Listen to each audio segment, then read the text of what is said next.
The DBC failure or DBC malfunction message is almost always accompanied by other warnings and lights, and it's important to see which ones are active, because DBC stands for Dynamic Brake Control, and it's the system that relies on a dozen other systems or functions. First of all, I should tell you that it's a very good idea to use ISTA or Auto Logic diagnostic equipment to read the codes and see which modules malfunction, because 100 various problems may cause this DBC failure message. But before you invest any money, you should check several things. First of all, I've seen 3 times in my life this warning popping up after extremely active driving. If you brake sharply after driving at a high speed, then accelerate and then brake again sharply, your wheel hubs will get red hot, and the ABS sensors that are installed in these hubs may glitch heavily. Any problem with the ABS system will throw the DBC malfunction warning, and after the wheel hubs cool down, the problem may be gone, or one of the sensors may actually die and require replacement. This is what happens with a lot of BMW cars, since they are often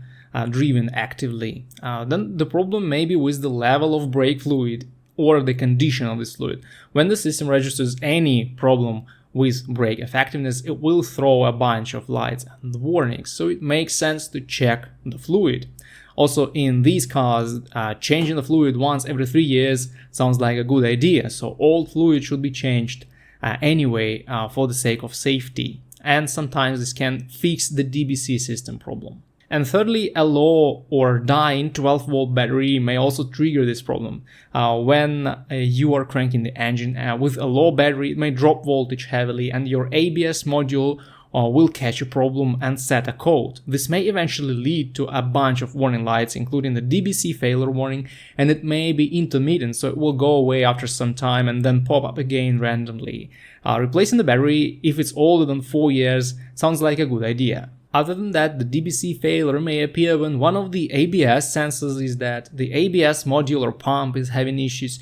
There are problems with the control modules that are connected with the system, or there are issues in the steering system. The DBC also monitors the steering angle sensor, since it's a dynamic brake control, and it wants to know if you're turning when it kicks in. So any problems with the wheel alignment, steering angle sensor, SZL module, or also steering rack may cause this problem, but there is nothing much you can do on your own here, so it makes sense to take the car in for a professional inspection unless you can locate the problem on your own.